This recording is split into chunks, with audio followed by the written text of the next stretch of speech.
Hi, Misha here, and went shooting today.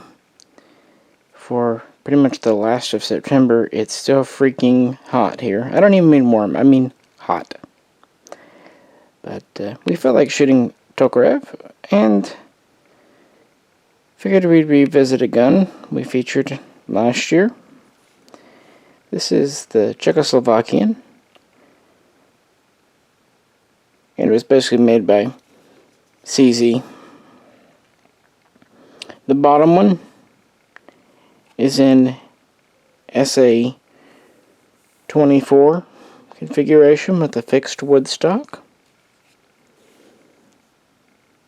And the top one is in SA26 configuration with the metal side folding stock. Any of you who have a VZ58 will probably recognize the stock. It's quite similar.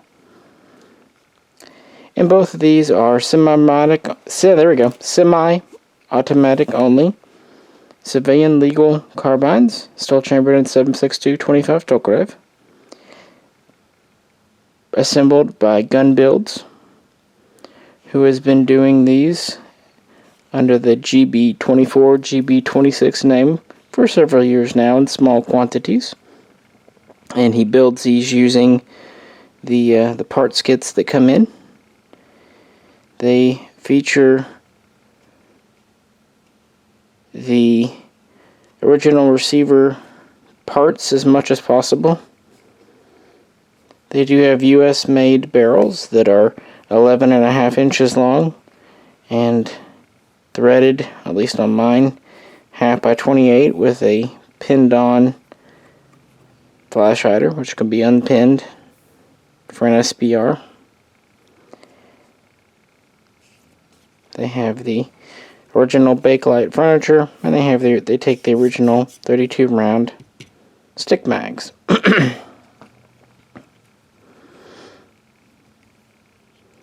So, let's cut over to the range for a minute, show these in action, and then we'll come back and have a little chat.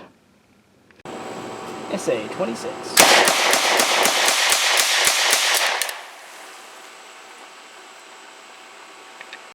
SA26.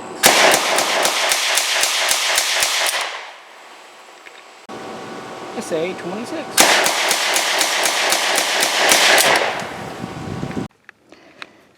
That was actually this one being fired. It still had the folding stock on it earlier. I decided to put the fixed stock on for the video. It's extremely easy to switch stocks. There's one large screw on the underside here. You simply unscrew it and remove the existing stock. Here's the one from that. The spring is even self-contained.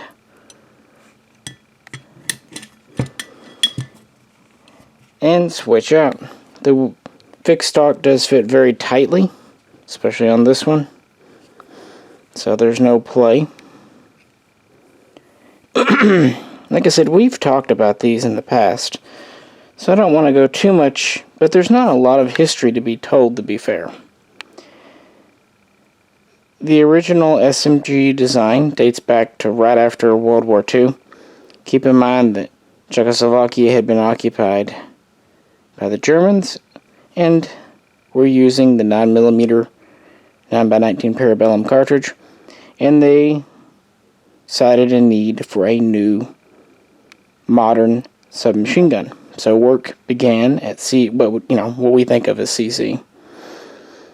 And in 1948, the design was officially adopted as the Vzor VZ48. The 48A was the fixed stock, and the 48B was the folder, both in 9mm. They were put into production the following year in 1949. And then 1950, 1951, as Czechoslovakia fell in more and more under the thumb of the Soviet Union, they insisted that they adopt standard Soviet calibers. This is why the VZ52 rifle, originally in 7.62 by 45, would End up going to 7.62 by 39 with the VZ 5257.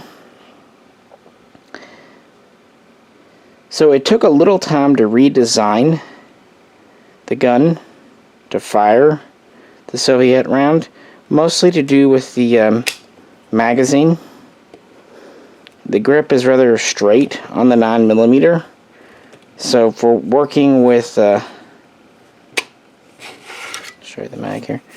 Working with the 7.62 Tokarev, they had to kind of tilt the grip forward, and then went to kind of a trapezoidal mag. Kind of an interesting shape. So mostly it was getting the feed system right. And then by 1952, the new Tokarev versions were adopted, originally known as the VZ48/52.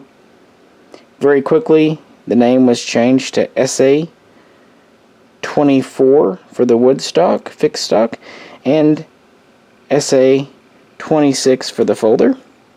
And the original 9mm were retroactively named SA23 and SA25 respectively.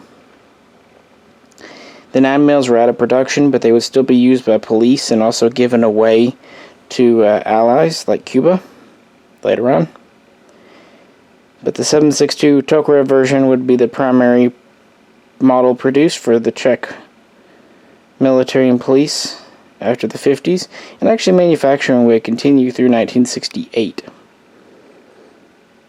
This gun would actually be replaced by the VZ58 assault rifle and the VZ61 Scorpion machine pistol. So this was kind of the last large submachine gun for a time, and it is quite large. With the wood stock in the original 11.5-inch barrel, it's just about 27 inches tip to tip. With the folder, when folded up, that can be reduced to 17.5 inches. The folding version is a little bit lighter. It's about 7.25 pounds. And the fixed stock one, because it's a solid wood stock, is actually nearly 7.75 pounds, so nearly 8 pounds. These are not light guns, but they were meant to be a battlefield weapon, a full-size submachine gun. They did have some innovative features for their day. They have the magazine in the grip that you saw, very Uzi-like. They also had a progressive trigger, so pulling slightly back would give single shot, pulling harder would give full auto. They have also a manual safety up here.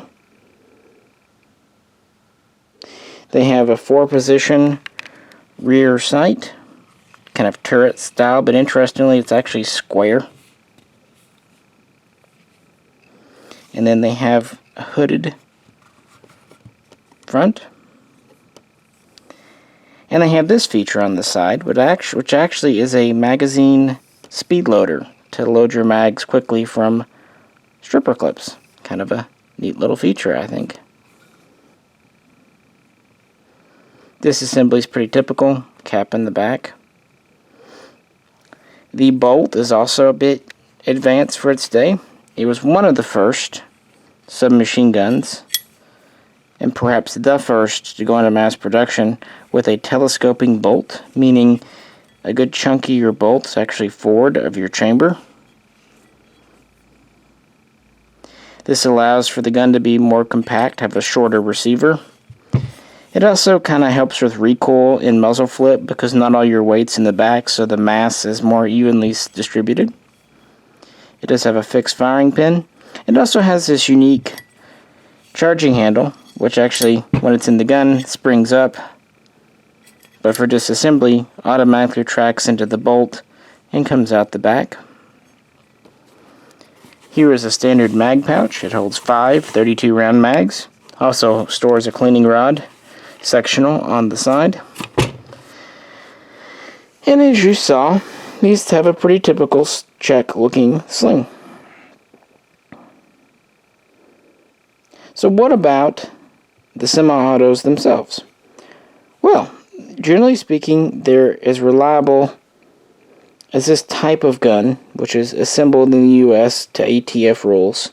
The biggest one being closed bolt conversion, which is frankly annoying, and using surplus parts and mags. And of course using modern ammo versus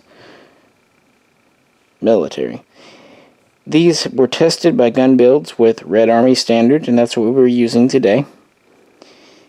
And so with these guns, especially when they're new, you will run into some issues. Hopefully just break-in ones. And I'm not just speaking to the GB.26, I'm speaking to any of these types.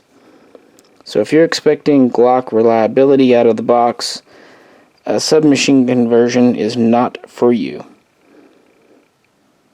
So here's an example of one issue that can crop up with the trigger group. Take a look. SA26.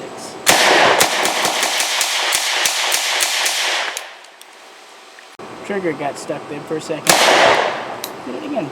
Getting reset? Yep. Yeah, probably needs a little oil. It's a California trigger. Yep. Thank you. I've had multiple guns do this before. Yeah. The lube on them typically smooths out. Yeah. There you go. It's a double.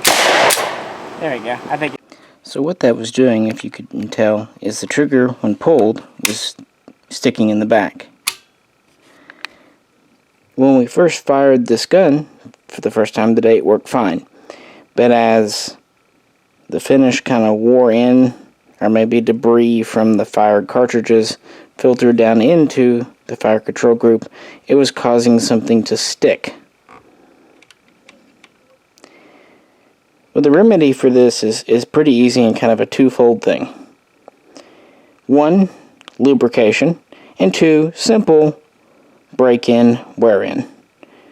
This is a refinish gun, of course, with a modern kind of Cerakote finish meant to look like that CZ gray. And sometimes just leftover weld or debris or just whatever, or just being dry can make trigger groups stick. As Jay said, this has happened on a lot of new guns for us. Pistols even. We've had it happen on AKs. Even imported ones. It should not be a persistent issue. It really should wear itself in.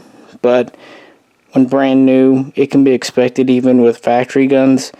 And is something to doubly expect with conversions like this. But all we had to do to correct it, or all I had to do, was just basically when it was in the back position, just tap the trigger lightly again with my finger, and it would spring forward and I could fire as normal. Kind of funny, really. Almost like it was a double trigger. Like a set trigger. But just one of those amusing things. It was going into battery every time, and everything else was working. It was setting the striker and all that as it should have. But that is one of the things that can come up. Another issue you might run into with conversions like this, especially if they weren't originally with the same trigger group. Now this one does have its original trigger, but you can also have pins walk out. So that's something to check for. Anytime you're trying out a gun for the first time, make sure all your trigger hammer pins, perhaps if it's a hammer gun, are staying in place. This was a problem early on with the T&W Stromies. Actually, Jay's did that. Took the opportunity, I folded the stock over for you. It's actually quite compact. And this does lock into this front section here, this nub, so it's secure. And it can be used as a vertical grip. Pretty neat. And it can even fold up against the barrel to be completely out of the way. Kind of a neat little thoughtful feature to have the butt plate do double duty. Another issue, and one you will run into with anything using surplus magazines,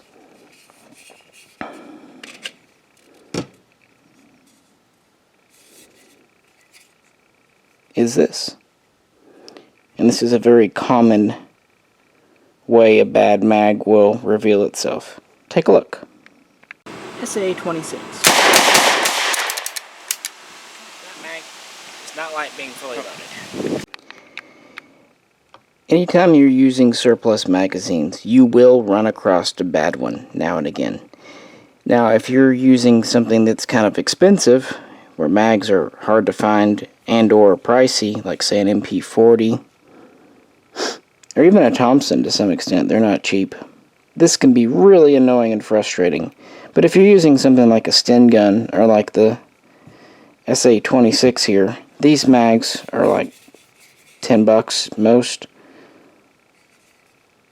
Now, if I were using an expensive gun and I had a mag that was being hinky, I would take it apart, clean it out if there's any grit or cosmoline inside, which there often is with these mags, and then lightly oil it. Maybe make sure the spring wasn't crimped, maybe stretch the spring just a little bit.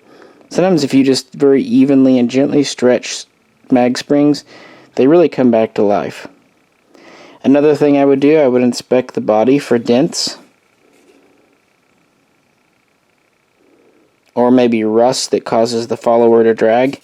And then finally, I would examine the feed lips to make sure they weren't bent or dinged or just overall chewed up. Feed lips are very important to magazines. But also keep in mind, militaries consider magazines a disposable part. They are a wear part, much like a spring. So as you saw in that video clip, if you're having an instance where the cartridge kind of jumps out of the mag at a weird angle, it's often the mag's fault. And that's usually a feed lip issue, because that was the only mag that we used today that did that out of the 5 in the pouch. So, I might take that mag apart. I may not worry about it because I do have plenty of these mags, but it's something to look out for. I'm not saying it's always going to be the mag's fault, but when you're trying these old guns, sometimes it's not really the gun's fault. Just depends, though. And if you don't mind a little break-in or troubleshooting, I wouldn't recommend getting anything like this, any build, no matter who or where. But if you kind of find that as part of the fun and enjoyment, then building or buying a built gun is a very rewarding process. It's a lot of fun to kind of troubleshoot, get it running properly, tune it, because you really get a feeling of accomplishment when you get the gun up and running like we did. At the end of the day, this gun was running very well. We'll show that at the end of the video here. And it was a lot of fun. I think Gun Builds does a very good job. He builds these very slowly, but he takes a lot of time and a lot of pride, and he test fires each one. His motto is he would rather have his guns wear in rather than wear out. And by that he means he tends to build them intentionally a little on the tight side. That way the parts could wear together, and you still end up having a tight-fitting gun, but that works well and that will last longer. Because if you make a gun loose from the very beginning, it is going to wear out faster. And you can always, as the old adage goes, it's always easier to remove material than it is to add it back. So I 100% agree with that philosophy. And since these are Czech guns, they were originally made to a pretty high standard. They really were. So it only seems fitting to kind of have them nice and tight, and they are. Like I said, the stock's tight. Only minimal play on this wire stock. Triggers are typical submachine gun triggers. Bolts fit nicely. Rear sights are very firm. They don't. And they come apart just like the original. You press in on this end cap. It's a two-piece design, and then it just rotates off, and your bolt and spring come out the back. And that's pretty much your disassembly. Likewise, the barrel just has two protrusions for the nut that you can use to unscrew it. It just screws in, and the bolt on the original submachine gun doubled as your barrel wrench. So take your bolt out, stick it on the end of their barrel, twist, and it would unscrew it. And it kind of uses this sling ring, and it has a washer behind it to give a nice snug fit for the barrel. So it has pretty much the same kind of quick removable barrel as an Uzi. And this front side hood is also removable if you ever need to. It's kind of Mauser style, which makes sense because the Czechs had a lot of Mausers. Anywho, just a gun we felt like shooting today. Hope you enjoyed it. Hope this was kind of a look at what to expect and not expect out of such a build. In the end, I would just say these are very fun, and since most of the parts are original, if also modified like the bolt, it does retain a lot of that history.